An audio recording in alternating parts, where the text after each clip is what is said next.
बिस्मिल्लाहिर्रहमानिर्रहीम। Top story के साथ आपका मेज़बान अल्ताफ़ बयानी हाज़िर खिदमत है कुछ नई स्टोरीज़ के साथ। और इस हफ़्ते में होने वाली जो भी पेशरफ्त है मुख्तलिफ़ एतबार से, मुख्तलिफ़ न्यूज़ में, मुख्तलिफ़ मकामात पर बड़ी एक्टिवनेस रही है। आज के इस एपिसोड में आपको नज़र भी आएगी कि इस हफ़्ते में बड़ी एक्टिवनेस रही है और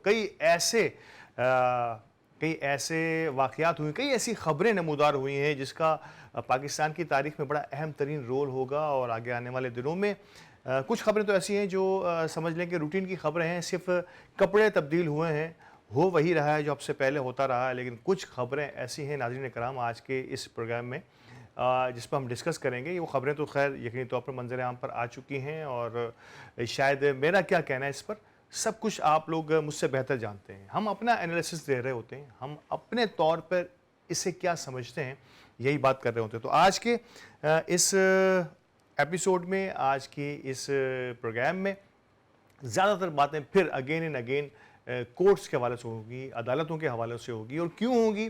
क्योंकि अदालतें आजकल आवाम की तवज्जो का मरकज़ बनी हैं।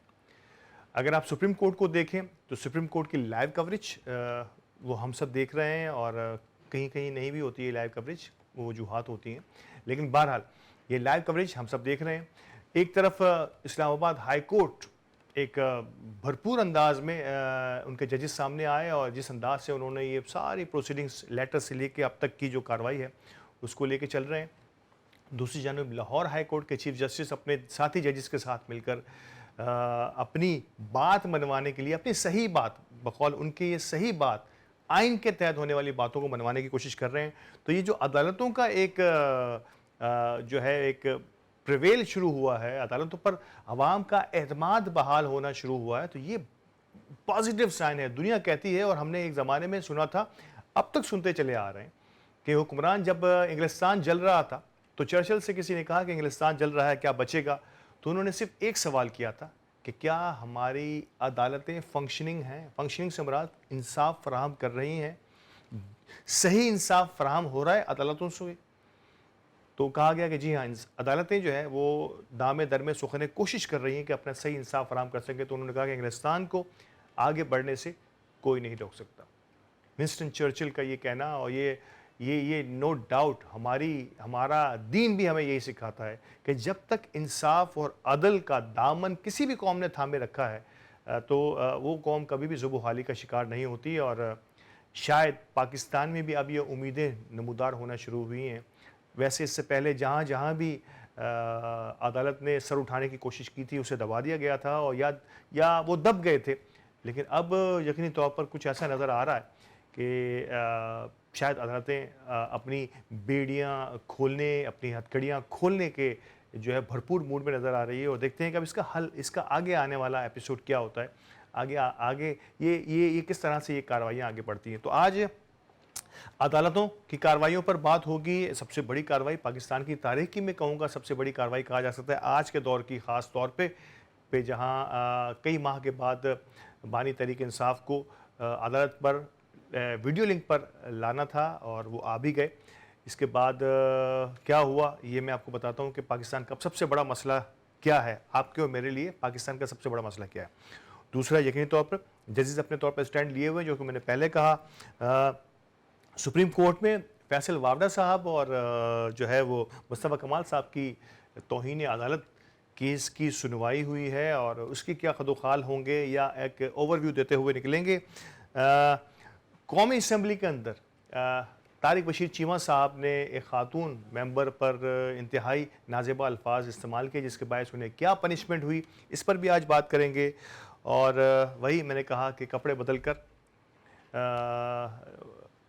और अपनी पुलिस के साथ इजहार यकजहती के लिए मरीम नवाज़ साहबा की एक और वीडियो भी मंजर आम पर आई है, इस पर भी कुछ बात करेंगे। तो आगाज़ करते हैं जी सुप्रीम कोर्ट की गुज़िश्ता दिनों की कार्रवाई पर। और उस कार्रवाई का सबसे बड़ा महवर जो है पूरी दुनिया में, ये मैं पाकिस्तान की बात नहीं कर रहा, मैं यूट्यूब पर सुन रहा था अपने सोशल मीडिया पर कि किसी ने सवाल किया था कि क्या इस कार्रवाई के बाद, इस वीडियो लिंक कार्रवाई के बाद अगर ये नशर होती है और लाइव होती है तो क्या यूट्यूब को यूट्यूब के ज़रिए सुप्रीम कोर्ट का जो ऑफिशियल चैनल है, क्या इसे लाखों डॉलर की आमदनी हो सकती है, यानी कि ये मोनेटाइज लेवल पर पहुंचेगा?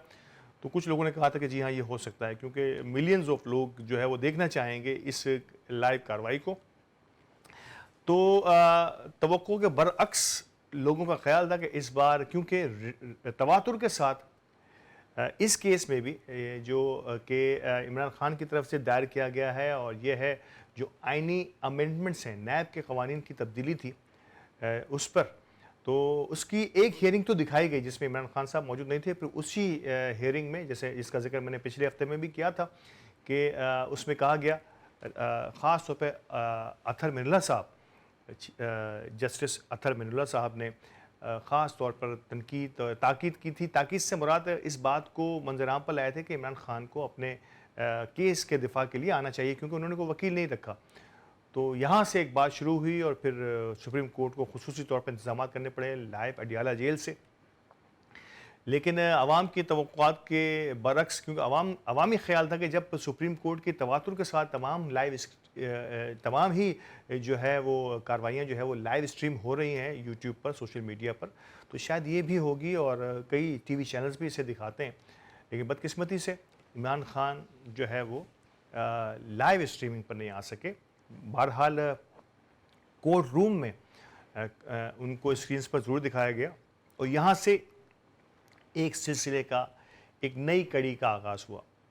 पाकिस्तान का सबसे बड़ा मसला महंगाई नहीं है, पाकिस्तान का सबसे बड़ा लॉ एंड ऑर्डर नहीं है, पाकिस्तान में जो दहशतगर्दी की फ़िज़ा है वो भी शायद इतनी ज़्यादा मुश्किल में नहीं है, पाकिस्तान के किसानों का मामला जो है वो भी कोई इतना ज़्यादा इम्पॉर्टेंट नहीं है, पाकिस्तान में गंदम की बिला वजह की इंपोर्ट और फिर अब किसानों की गंदम को ना ख़रीदने का मसला, ये भी कोई इतना ज़्यादा इम्पॉर्टेंट नहीं है।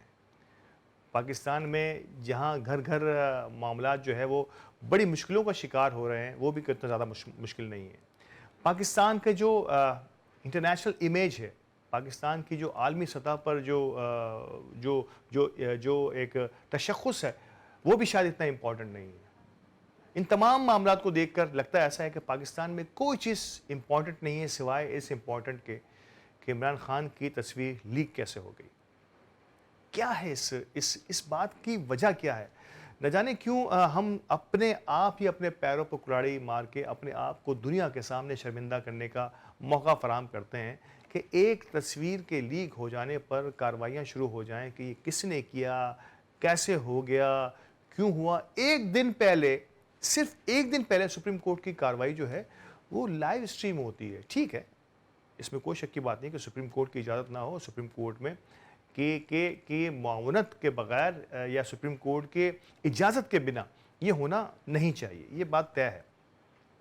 एक तो ये कि सुप्रीम कोर्ट एक दिन पहले की कार्रवाई नशर करता है, अगले दिन नहीं करता, तो ये फैसला जजेस का होता है, वो सोचते और समझते हैं कि ये जाना चाहिए नहीं चाहिए। लेकिन अगर उनका फैसला था कि ये नहीं है तो नहीं होना चाहिए, और लाइव स्ट्रीम नहीं भी हुआ। लेकिन एक तस्वीर के लीक हो जाने से मेरा नहीं ख्याल है कि कोई बहुत ज़्यादा मुश्किलात का शिकार होना चाहिए था हमें, क्योंकि और बेशुमार मसाइल हैं जी। बराए करम हम सबको हुकूमत वक्त को, रियासत को अब उस तरफ ध्यान देना होगा। कितना हम इन छोटी छोटी चीज़ों पर उलझते रहेंगे। मैं आपको एक और पते की बात बता दूं, शायद हो सकता है कि ये आपके दिलो दिमाग पर भी आई हो, कि इससे वो मामला और ऊंचा होता है जब हम किसी बात का नोटिस लेते हैं। जब हम किसी बात का नोटिस लेते हैं ना, उससे हवा देने की कोशिश करते हैं, तो ये आग और भड़कती है, ये और आगे जाती है। इसका फ़ायदा जो है वो और ऑटोमेटिकली जो है वो आपके ख़िलाफ़ होना शुरू हो जाता है। तो खुदा के लिए अब हमें थोड़ा सा बड़े माइंड के साथ, बड़े माइंडसेट के साथ चीज़ों को लेना होगा, और इस छोटी सी बात को कि तस्वीर लीक होती है या नहीं होती, आप अपने केसेस की तरफ ध्यान दें। आप अवामी सतह पर एक बहुत बड़ा भौचाल आया हुआ है, आवाम जो है वो बड़ी मुश्किलात का शिकार है। गैस, पानी, बिजली, गर्मियों के दिन आए जाते हैं। IMF से हमारी शराइत किस अंदाज से आगे बढ़ेंगी, इन गर्मियों में किस तरह से अवाम को रिलीफ दिया जा सकता है, क्यों सूबे आपस में नब्बर्द आज़मा हैं, कहाँ आज़ाद कश्मीर हमसे नाराज़ है, क्यों गिलगित बल्तिस्तान भी हमसे नाराज़ है, क्यों अब KPK हमसे नाराज़ होता चला जा रहा है। मिलाइए, ये पाकिस्तान की इकाइयाँ हैं, हम सबको मिलकर हुकूमत का साथ देना होगा। हर अच्छे काम में हमें रियासत का साथ देना होगा। छोड़ दीजिए फॉर्म 45 और फॉर्म 47 की इस बहस को, ये अदालतों का काम है। यकीनी तौर पर ये बॉल जो है वो अदालतों के कोर्ट में है, उसी ने उसे देखना है। लेकिन मैं और आप, हमें तो पाकिस्तान में रहना है। पाकिस्तान होगा तो हम होंगे और पाकिस्तान नहीं तो हम भी नहीं और कुछ भी नहीं। तो बराए करम हम सबको मिलकर और ख़ास तौर पे रियासत को, रियासत के कर्ता धर्ता और उनके इदारों को सोचना होगा कि अब इन छोटी-छोटी बातों को पसे पुश डालकर फ्रंट लाइन पर आकर, फ्रंट फुट पर आकर पाकिस्तान को आगे बढ़ाने की कोशिश करें। दुनिया हमसे अगर नाराज़ है तो हम उसे मनाने की कोशिश करें। हमारा सूबा हमसे नाराज़ है, हम उसे मनाने की कोशिश करें। रियासत और रियासत के इदारे जो हैं वो बाप और सरपरस्त की हैसियत रखते हैं। इनका आगे फ्रंट लाइन पर आना बेइंतहा ज़रूरी होता है। और जब तक वो फ्रंट लाइन पर नहीं आएंगे, मेरा ख़्याल है कि बड़ी मुश्किलात का शिकार रहेगी हमारी ये कौम किसी न किसी हवाले से।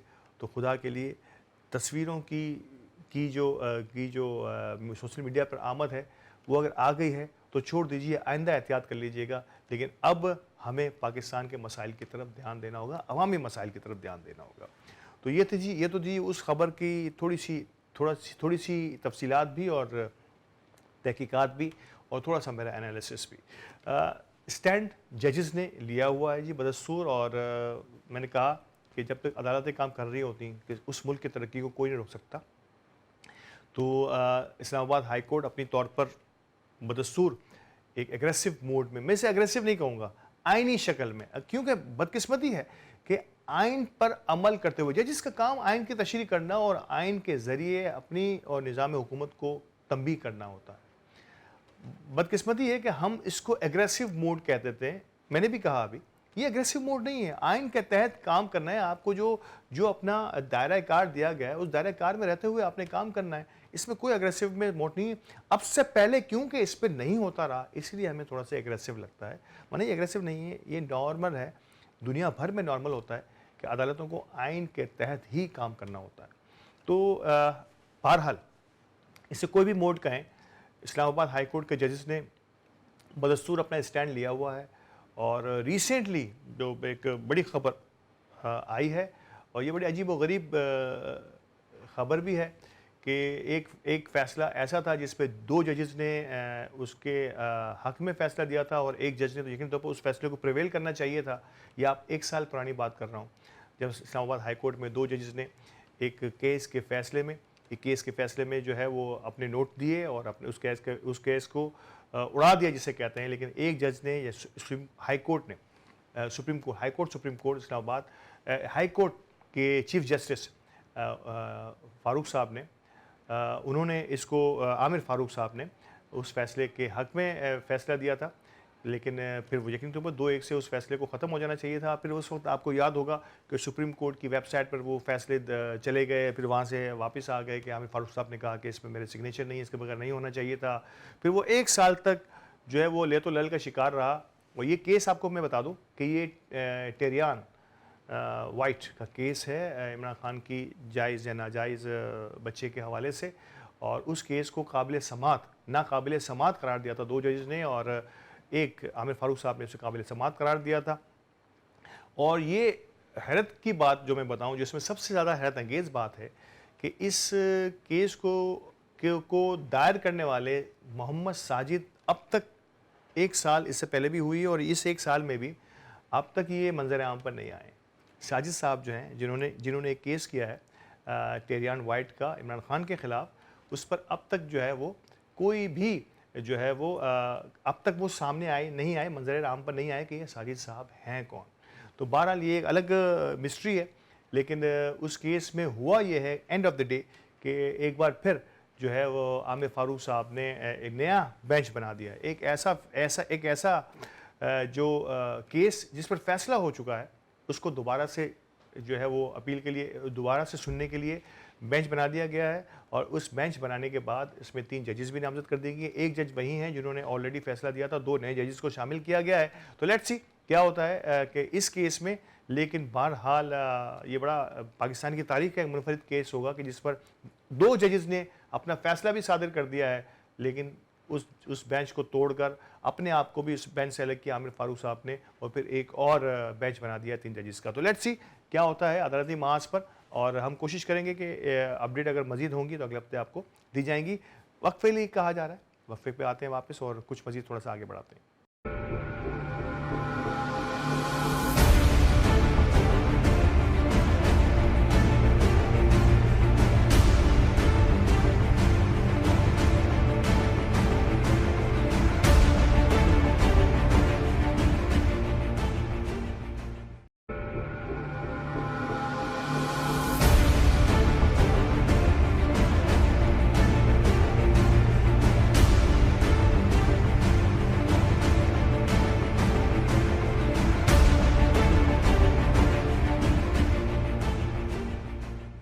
खुशामदीद नाज़रीन, वक्फे के बाद, और वक्फे के बाद वही से बात शुरू करूंगा जहां मैंने रोका था, यानी कि अदालतों ने अपना स्टैंड लिया हुआ है। इस्लामाबाद हाई कोर्ट के जजेस बदस्तूर अपनी कार्रवाई जारी रखे हुए हैं, ख़ास तौर पे बाबर सत्तार साहब और कियानी साहब, मोहसिन कियानी साहब, और मतलब इन तमाम जस्टिस साहिबान ने एक नई तारीख रकम करने की कोशिश की है कि आइन के तहत अपने अपने फ़राइज़ अंजाम देने की एक कोशिश, जिस पर बार बार कहा यह जा रहा है कि उन्हें रोकने की कोशिश की जा रही है। कहाँ कहाँ कितनी हकीकत है इसमें, कितनी सदाकत है जजिस के इस इन खतूत में जो बार बार लिखे जा रहे हैं। इसका फ़ैसला यकीनी तौर पर कोई कमीशन ही कर सकता है, मैं और आप नहीं कर सकते, लेकिन जजेस इतना बड़ा स्टैंड ले लें, ये इट्सेल्फ बड़ी बात होती है। तो बहरहाल एक तो ये हो गया, इस्लामाबाद जजेस मुसलसल अपने स्टैंड लिए हुए हैं, और अभी रिसेंटली आपने सुना कि मोहसिन अख्तर कियानी साहब जिन्होंने जजेस की अपॉइंटमेंट के हवाले से और इसके बाद जो ट्रिब्यूनल्स, इलेक्शन ट्रिब्यूनल्स हैं, उस पर कार्रवाई करते हुए, क्योंकि इनकी बात नहीं मानी जा रही, उन्होंने कुछ नाम नॉमिनेट्स किए थे जजेस के लिए, जिसे जो है हुकूमत या रियासत जिसका काम होता है उस अपॉइंटमेंट पर जजेस की फ़ैसले के मुताबिक अपॉइंट करना, वो नहीं कर पा रहे, तो उन्होंने 2 वज़रा को, पंजाब असम्बली के 2 वज़रा को, सूबा पंजाब के 2 वज़रा को अदालत में तलब कर लिया और उनसे कहा कि क्या वजह है कि आप हमारी, यानी कि हमारी दी हुई कोशिशों को, हमारे दिए हुए नामों को अप्रूव नहीं कर रहे, ट्रिब्यूनल्स के लिए भी और जस्टिस के लिए भी, अदालतों में जो असामियाँ हैं, खाली असामियाँ उसे पुर करने के लिए भी। तो उस पर यकीन तौर पर कोई जवाब नहीं था हमारे वज़रा के पास। कोशिश तो उन्होंने ज़रूर की, लेकिन लगता ऐसे रहा है कि शायद इस पर हुकूमत को अब सरेंडर करना होगा अदालतों के आगे, और 21 तारीख गालिबन इसकी नई तारीख तय की गई है, वहाँ पर जवाब देना होगा हुकूमत पंजाब को। कौन से वज़रा आते हैं इस जवाब के लिए और कैसे इस मामले को डील किया जा सकता है। बड़ी अहम तरीन जो नोट है जो सोशल मीडिया पे भी गर्दिश कर रहा है और इस पर बात भी हो सकती है कि मोहतरमा हमारी इत्तलाआत की मिनिस्टर जो हैं, मैं नाम भूल रहा हूँ उनका, बड़ी अहम और मजबूत मिनिस्टर हैं, उन्होंने कहा चीफ जस्टिस साहब से कि हम आपसे इस मसले पर चैम्बर में मिलना चाहते हैं, यानी कि तन्हाई में मिलना चाहते हैं चैम्बर में। तो चीफ जस्टिस साहब लेकिन जस्टिस मोहसिन अख्तर कियानी साहब ने उन्हें रोका और कहा कि नहीं, आपने जो बात करनी हो ये खुली अदालत में करनी होगी और यहीं पर आप बताएं कि क्या मसला है। तो गालिबन उन्होंने वो मसला बयान नहीं किया। तो अब देखते हैं कि इस तारीख को हुकूमत क्या स्टैंड लेती है, लेकिन मैंने फिर कहा कि अदालतें अपना स्टैंड लिए हुए हैं और उससे टस से मस नहीं हो रही हैं। लेट्स सी ये कहाँ तक बात जाती है और इसका हल क्या निकलता है। दूसरी जानिब मैंने पहले कहा कि जो है लाहौर हाई कोर्ट भी अपनी जानिब ये लाहौर हाई कोर्ट के चीफ जस्टिस की बात करता, सॉरी, पंजाब हुकूमत को जो बुलाया है वो लाहौर हाई कोर्ट के चीफ जस्टिस ने बुलाया था और वज़रा को भी बुलाया था, इस्लामाबाद हाई कोर्ट ने। इस्लामाबाद हाई कोर्ट अपने तौर पर स्टैंड लिए हुए। तो ये नाज़रीन कराम बड़ा जो है वो अजीब व गरीब समा सा बना है पाकिस्तान में, अदालती तारीख का बनता चला जा रहा है। एक और ख़बर अदालतों से ही आती हुई, अदालतों से ही हवा का रुख जो है वो हमें बता रहा है कि वहाँ पर फैसल वाबडा साहब और मुस्तफ़ा कमाल साहब को तौहीन अदालत पर जो है वो बुला लिया गया, तलब कर लिया गया। तो वो ख़ुद तो नहीं आए लेकिन उनके वकला हाजिर हुए, ख़ास तौर पर फैसल वाबडा साहब की के वकीलों की वहाँ पर वकला की कुछ बातचीत भी सामने आई है और चीफ जस्टिस साहब ने ख़ुद जस्टिस फ़ाइज़ ईसा साहब ने इसको चेयर किया है इस केस को और तंबीह की है और पूछा है कि क्या वजह थी। और खैर इसमें कुछ मुख्तलिफ़ किस्म की आ रहा हैं कि बड़े सॉफ्ट रहे इस बार जस्टिस काजी फ़ाइज़ साहब, लेकिन उन्होंने बहरहाल शो कॉज ज़रूर नोटिस जारी कर दिए हैं दोनों ही फरीक़ैन, दोनों ही लोगों को, बल्कि और भी कुछ लोग हैं इसमें, उनको शो कॉज़ नोटिस जो है का इजरा कर दिया गया है और हो सकता है कि शायद वो बनफ़्स नफ़ीस अगली किसी हियरिंग के अंदर दाखिल हों, अदालत के सामने पेश हों और अपना मुद्दा बयान करें कि उनका मकसद क्या था। क्या सियाक़ व सबाक़ से हटकर, जो एक मशहूर ज़माना जुमला है हमारे यहाँ कि मीडिया जो है वो सियाक़ व सबाक़ से हटकर हमारी बात पेश की गई, जिससे कि इसके मतलब जो है उसमें फ़र्क सामने आया या कुछ या फिर वो हो सकता है कि वो माज़रत कर लें, ये भी एक पॉसिबिलिटी है। लेकिन बहरहाल ये तौहीन अदालत का केस जो है वो अदालतों में आया, तो मैंने कहा कि अदालतें जिस अंदाज़ से जाग रही हैं और अपना फ़र्ज़ अदा कर रही हैं इस मुश्किल दौर में, मैं कहूँगा कि जहाँ पर बड़ा मुश्किल था एक इंसाफ की फराहमी का के लेवल को आगे बढ़ाना, कई चीज़ें कोशिश कर रही होती हैं, उँगलियाँ कहीं भी उठ रही हों, अगर वो ना होते तो शायद आज हम भी ना होते। तो उँगलियाँ उठाना बड़ा आसान तरीन काम है, लेकिन बहरहाल अदालतें अपना काम कर रही हैं, ये हम सब के लिए बड़े फ़ख्र की बात होनी चाहिए। तो जी ये अदालतों से कुछ थोड़ी-सी बात ऐवानों से भी कर लेते हैं। ऐवानों की सूरत हाल कुछ बहुत ज़्यादा अच्छी नहीं है जी। हमारे ऐवानों में कहीं एक तरफ फॉर्म 45 और 47 की बाज़गश्त होती है, तो कहीं दूसरी तरफ जो है वो ऐवानों में मैं और आप देख रहे होते हैं कि अजीब व गरीब समा है कि कोई किसी की इज़्ज़त और नामूस का ख़्याल नहीं रखता। काबिल तकरीम हैं वो तमाम लोग, मैं फिर कहता हूँ कि वो तमाम लोग जो आज असेंबली का हिस्सा हैं, उन सब की इज़्ज़त रिस्पेक्ट अपनी जगह।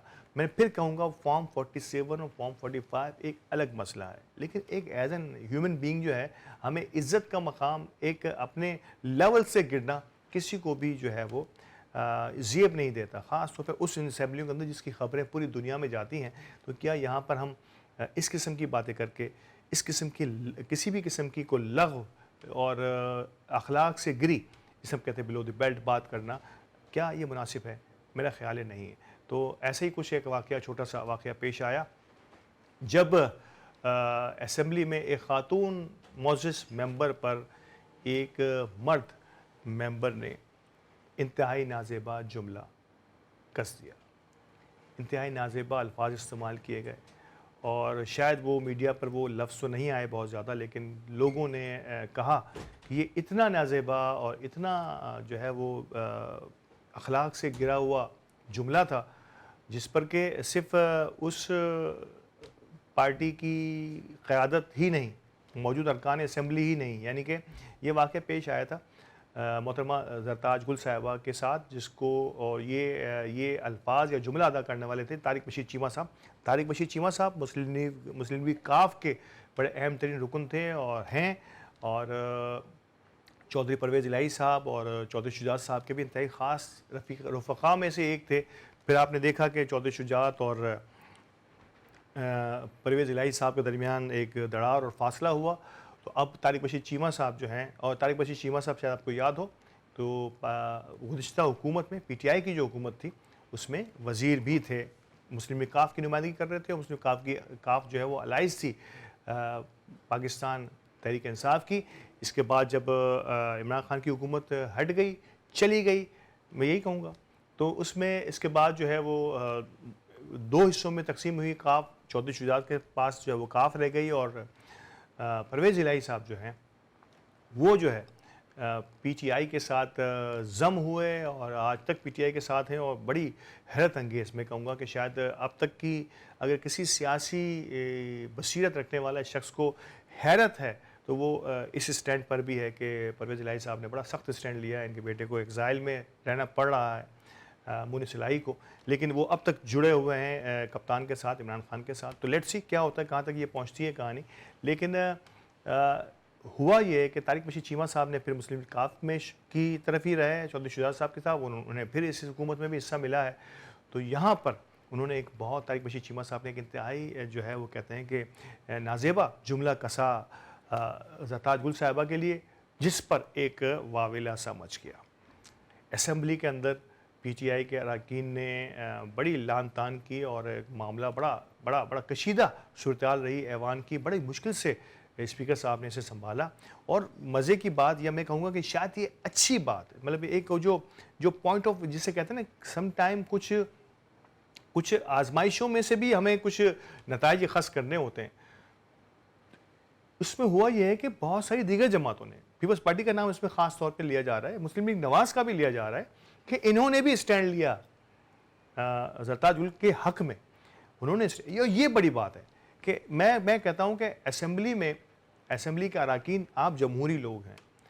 आपको अपने साथी जो भी जमहूरियत पसंद यहाँ आपके ऐवान में मौजूद है, उसके साथ होने वाली किसी भी किस्म की ज़्यादती, जमहूरियत के साथ किसी भी किस्म की ज़्यादती, आइन के साथ किसी भी किस्म की ज़्यादती में आपने एक हो जाना है। और जब आप एक हो जाएंगे, यकीन करें कि आइन को तोड़ने की कोशिश ना आप में से करेगा, ना आगे पीछे से कोई करेगा। तो ये आप आइन के तशरीह तो करती है अदालत, आइन के रखवाले जो हैं वो आप लोग हैं, क्योंकि आइन ही के तहत आपने इस असेंबली में पहुँचे हैं और इसी के तहत आपको आगे जाना होगा।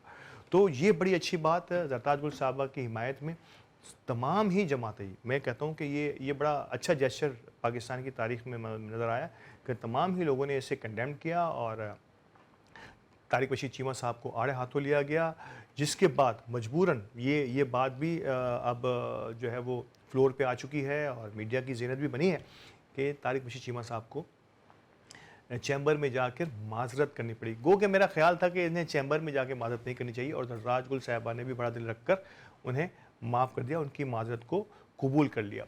लेकिन उसूली तौर पे होना नहीं चाहिए था कि इसमें कोई बड़ी बात नहीं है, इसमें कोई बुराई नहीं है कि तारिक रशीद चीमा साहब अपने वो अल्फाज असेंबली के फ्लोर पर वापस लेते, ताकि ये दूसरे तमाम लोगों के लिए जो किसी न किसी अंदाज में सिर्फ ज़बानी कर देते हैं, बिलो द बेल्ट बात कर देते हैं, उनको ये मौका मिलता और वो आगे जाकर आगे आने वाले दिनों में या तो इससे इज्तनाब करते और अगर कोई मुंह से किस सहवन कोई बात निकल भी जाए तो उसे किस तरह से रोकना है, किस अंदाज से इस पर माफ़ी तलाफ़ी करनी है, किस अंदाज से माज़रत करके अपने आप को बड़ा साबित करना है। माज़रत करने से जो है वो बंदा छोटा नहीं होता, कोई इंसान छोटा नहीं होता, इंसान के मर्तबे में इजाफ़ा ही होता है।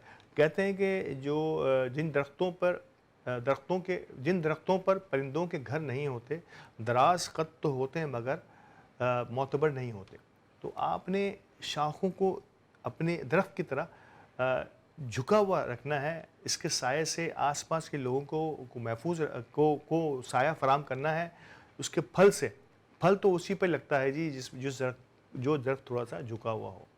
तो झुकने से और झुकने वाले लोग कहते हैं कि अल्लाह ताला को भी बहुत पसंद है। आपसे गलती हुई, आप इस गलती पर सिद्क़ के दिल से वो बांगे दहल भरी महफिलों में, बड़े फंक्शंस में, बड़े ऐवानों में माफ़ी मांगें और माज़रत करें कि आइंदा के लिए ना करने का अहद भी करें।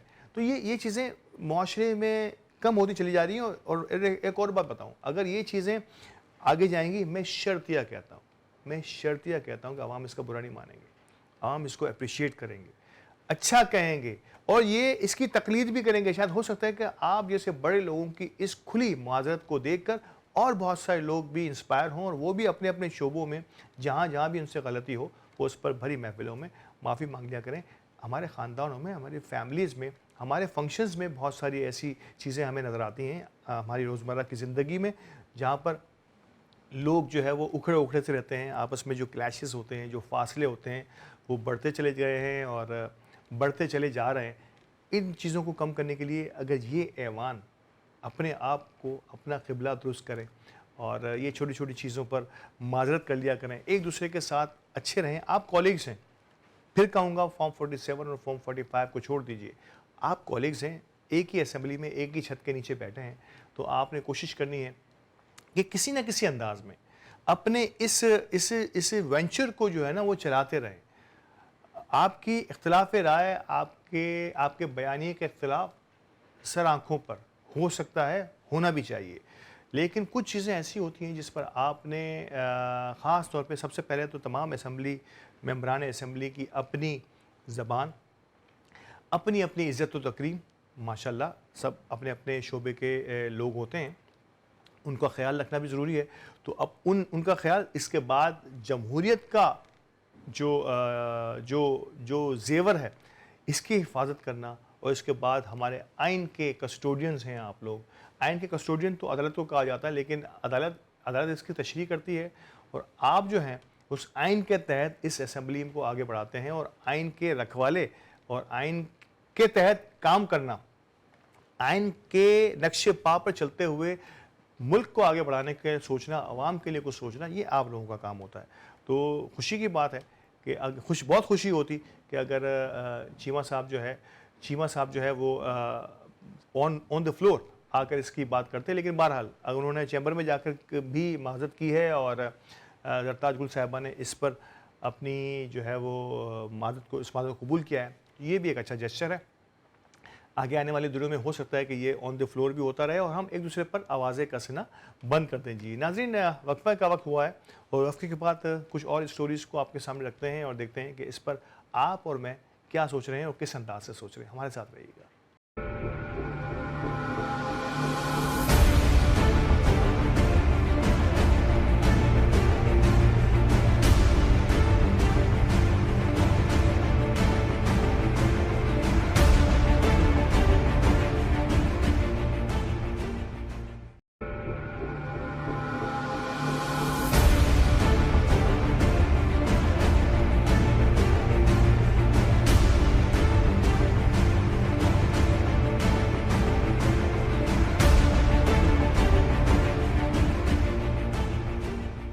वेलकम बैक नाज़रीन, खुशामदीद। और वक्फे के बाद इस प्रोग्राम के आखिरी हिस्से में कुछ तेज़ी से कुछ खबरों पर हम बात करना शुरू करेंगे। सबसे पहले किर्गिज़स्तान में रशिया से अलग होने वाली एक रियासत किर्गिज़स्तान में 11,000 से ज़ायद पाकिस्तानी तलबा जो है वो मुख्तलिफ़ मामलात में जो है वो गिरफ़्तार हैं और मतलब मुख्तलिफ़ हालात का शिकार हैं और मुख्तलिफ़ जाए पनाह पर, जिसे हम कहते हैं कि बड़ी जो है ना सेफ़ जगहों पर जहाँ वो मंजर आम पर नहीं आना चाहते, और उन्होंने अपनी वीडियोज़ के ज़रिए हुकूमत पाकिस्तान से अपील की है कि 11,000 से ज़ायद हमारे तलबा जो हैं वो वहाँ जो है वो बेयार व मददगार पड़े हैं। उनको किसी अंदाज से भी उनकी जान बचाई जाए, उन्हें पाकिस्तान लाया जाए। मामलात यकीनी तौर पर बड़े संगीन नौइयत के हैं और इस पर इन तलबा की जो 11,000 तालिब इल्म वहाँ मौजूद हैं, उनकी हिफाजत करना हुकूमत और रियासत का फ़र्ज़ भी है।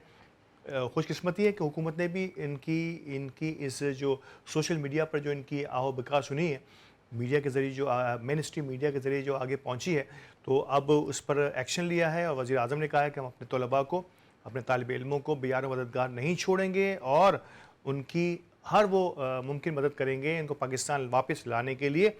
और वज़ीर ख़ारजा ने भी इस पर अपनी राय दे दी है और वहाँ के सफ़ीर हसन ज़ैगम साहब जो हैं वो भी एक्टिव हुए हैं और उन्होंने पूरी कोशिश की है कि उन्होंने हिदायत भी जारी की हैं। अपना एमरजेंसी नंबर भी उन्होंने मीडिया को दे दिया है कि इन 11,000 तलबा को पाकिस्तान में वापस लाने के लिए जितनी जल्द मुमकिन हो ये कोशिशें की जाएँ। और इस दरमियान में अगर कोई मज़ीद वो जहाँ भी हैं, जिस भी महफूज मकाम पर हैं, अब तक वो वहीं रहें, ये कहा गया है।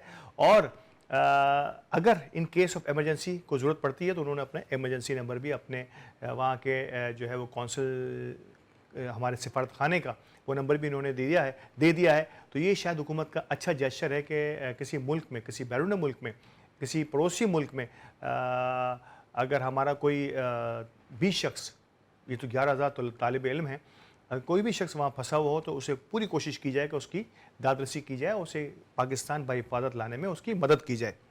तो एक तो ये शोबा था जिस पर मैं बात करना चाह रहा था। दूसरा एक अहम तरीन बात जो मैं बताना चाह रहा था कि फ़रहाद अली शाह मुमताज़ शायर और सहाफ़ी हैं, वो जो है वो मंज़र आम से गायब हैं और लेट्स सी कि ये अगवा है या वो अपने तौर पर ख़ुद कहीं चले गए हैं। ये अभी मुद्दा या ये अभी जो है मामला जो है वो सेटल नहीं हो पा रहा। इस पर सुप्रीम कोर्ट में भी कुछ लोगों ने की है, सोशल मीडिया पर भी इसकी बात जारी है कि फ़रहाद अली शाह को किसी भी अंदाज़ में वापस आना चाहिए। और ये किस अंदाज़ का मामला है, जब तक कि वो वापस या मंजर आम पर नहीं आएंगे उसके लिए कुछ कहा नहीं जा सकता। अदालतें भी इस पर अपनी राय दे रही हैं। लेट्स सी क्या होता है कि इस पर अदालतें किस अंदाज तक आगे बढ़ती हैं। लेकिन बहरहाल किसी भी शख्स का, किसी भी शायर का या ख़ास तौर पर सहाफ़ी का इस अंदाज से गायब हो जाना ये बड़ी अचंभे की बात होती है और उस पर यकीनी तौर पर हमें एक्शन भी लेना चाहिए। एज एन रियासत की मैं बात कर रहा हूँ। चीफ जस्टिस मुनीब अख्तर साहब कायम मकाम चीफ जस्टिस की हैसियत से जस्टिस कायद ईसा की जगह संभालेंगे, रुखसत पर हैं जस्टिस काजी फ़ायज़ ईसा साहब, और उनकी जगह अब जस्टिस मुनीब अख्तर साहब जो है वो चीफ जस्टिस के मनसब पर फ़ाइज़ रहेंगे जब तक कि वो वापस नहीं आते। इस दौरान में यकीनी तौर पर जो केसेस चल रहे हैं, जो लग रहे हैं, जिन पर सुनवाई जारी है, ये किस अंदाज से करवट लेते हैं, ये यकीनी तौर पर आगे आने वाले दिन बताएंगे, हमारी अदालतों के फैसले बताएंगे। लेकिन बहरहाल ये लोग इसे बड़ी दिलचस्पी के साथ इससे ख़ास टाइम को नोट कर रहे हैं, वरना ये रूटीन की एक कार्रवाई है। जब भी कोई चीफ जस्टिस जो है किसी भी अंदाज में मुल्क से बाहर जाते हैं तो कायम मकाम चीफ जस्टिस कोई ना कोई तो ज़रूर होता है, लेकिन जस्टिस मुनीब अख्तर को जस्टिस काजी फ़ायज़ ईसा की जगह पर देखना जो है वो लोग ज़रा थोड़ा सा जो है वो दिलचस्पी के साथ देख रहे हैं। लेट्स सी कि आगे आने वाले दिनों में कोई सी ख़ास मूवमेंट नज़र आती है सुप्रीम कोर्ट की जानिब से या नहीं। ये बड़ी दिलचस्पी का बायस है हम सब के लिए भी और उन तमाम लोगों के लिए, ख़ास तौर पर कोर्ट से वाबस्ता और वकला और माहिरीन क़ानून की नज़र में। तो लेट्स सी, ये एक और अलग मसला है जिस पर मुझे और आपको बात करनी चाहिए थी। नाज़रीन कराम,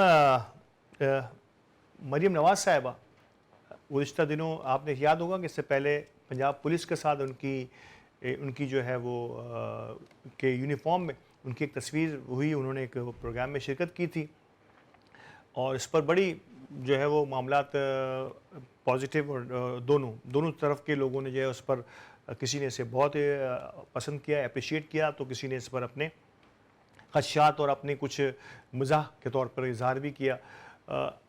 उसी तसलसल में एक और अब जो है वो पिक्चर और इनकी एक टिकटॉक या इनकी मीडिया पर कुछ चीज़ें वायरल हुई हैं जहां इन्होंने एलीट फोर्स के साथ अपने इज़हार यकजहती के लिए जो है वो एलीट फोर्स के लिबास में मलबूस, जो ब्लैक कलर का गालिबन मैंने भी देखा, उसमें मलबूस होकर उन्होंने एक प्रोग्राम में शिरकत भी की है और उनकी ये वीडियो और तस्वीर जो हैं बड़ी वायरल हुई हैं। नाज़रीन कराम, मुझे इससे कोई एतराज़ नहीं है अगर इदारे के साथ किसी भी इदारे के साथ आप इज़हार यकजहती के लिए उसके यूनिफॉर्म में मलबूस होकर जाते हैं, अच्छी बात है, इसमें कोई शक की बात नहीं।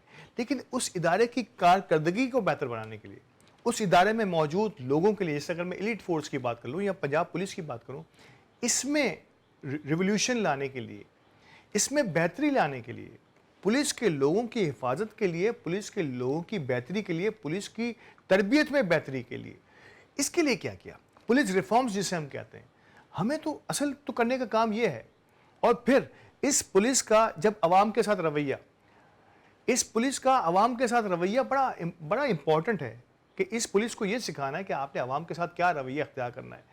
पुलिस तो चंद लाख है ना, पंजाब में कितने लाख होंगे जी, 10-20 लाख, लेकिन अवाम तो करोड़ों में है, सबसे बड़ा सूबा है पंजाब। तो अवाम का जब पुलिस के साथ कांटेक्ट नहीं है और आप उस यूनिफॉर्म में नज़र आते हैं, ये मैं अपनी राय दे रहा हूँ, आप जब उस यूनिफॉर्म में नज़र आते हैं तो आप उस 11 करोड़ 10 करोड़ से ज़ायद अवाम को अपने खिलाफ कर लेते हैं। और उन चंद पुलिस के साथ तो आपने बड़ा इज़हार यकजहती किया और करना भी चाहिए, आपका काम है, लेकिन प्लीज़ खुदा के लिए आपने उस 11 करोड़ अवाम की तसल्ली के लिए भी कुछ करना है। और करना सिर्फ ये है कि सिर्फ आपने उस यूनिफॉर्म को इस्तेमाल नहीं करना, आपने उस यूनिफॉर्म में मलबूस हर पुलिस एहलकार की तरबियत, इसमें उसको अपग्रेड करना और रिफॉर्म्स करना। इन इदारों में रिफॉर्म्स की सख्त तरीन ज़रूरत है। सिर्फ पंजाब की बात नहीं कर रहा हूँ मैं, ये पूरे पाकिस्तान की बात हो रही है कि पुलिस रिफॉर्म्स की बेइंतहा ज़रूरत है, पुलिस की तरबियत की बेइंतहा ज़रूरत है। अवाम जो है वो पुलिस को जो है वो अपना मसीहा नहीं समझते, अपना जो है वो इनसे डर लगने लगा है अवाम को। तो अवाम को पुलिस के साथ दोस्ती और पुलिस से आशनाई के लिए सिर्फ पुलिस का यूनिफॉर्म पहनने से बात नहीं होगी, पुलिस में रिफॉर्म्स लानी होगी।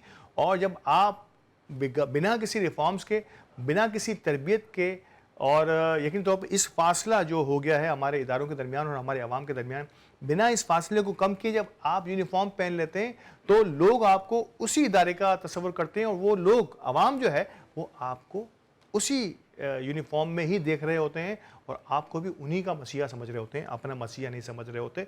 तो खुदा के लिए अवाम के साथ खड़े होते नजर आएंगे और इसकी तथहीर और इसकी अपग्रेडेशन शुरू करेंगे इन इदारों की, तो काम बहुत बड़ा आसान और सहल होता चला जाएगा। आखिर में प्रोग्राम ख़त्म करते हुए, गर्मी की शिद्दत कराची में बढ़ रही है जी, 40 के करीब पहुंच गई है और आगे आने वाले दिनों में शायद ये और बढ़ेगी। हीट स्ट्रोक का ज़माना है, पानी पीजिए, ज़्यादा से ज़्यादा पीजिए और खुदा के लिए सड़कों पर अपने-अपने जहाँ-जहाँ भी आप मौजूद हैं पानी का इंतज़ाम कीजिए, ठंडे पानी का इंतज़ाम कीजिए। शायद इसमें कुछ ओआरएस मिला सकें, उसमें आप कोई और ऐसा शरबत मिला सकें, पिलाइए। ये वो वक़्त है जहाँ हमें लोगों को सपोर्ट करना है। राह चलते लोगों को पानी की सख्त ज़रूरत पड़ती है। पानी की बॉटल्स जिस तरह रमज़ानों में हम लोगों को देते हैं ठंडे पानी की बोतलें, ऐसे ही लोगों को देते चले जाइए ताकि वो भी कुछ ना कुछ पीते रहें और पानी पीना, ज़्यादा से ज़्यादा पानी पीना इस मौसम में ज़्यादा बेहतर होगा हम सब के लिए। अल्लाह हम सबका की हिफ़ाज़त फ़रमाए इस सख्त गर्म मौसम में और हुकूमत भी थोड़ा-सा रहम कर ले और अगर लोड शेडिंग के दौरानिए को थोड़ा-सा कम कर ले, तो हम सब और आसानी से जी सकेंगे, झेल सकेंगे इस सख्त गर्मी के दिनों को। नाज़रीन कराम, इजाज़त चाहेंगे आज के इस प्रोग्राम से। इंशाल्लाह अगले प्रोग्राम में कुछ नई स्टोरीज़ के साथ आपके सामने हाज़िर होंगे। अल्लाह निगहबान।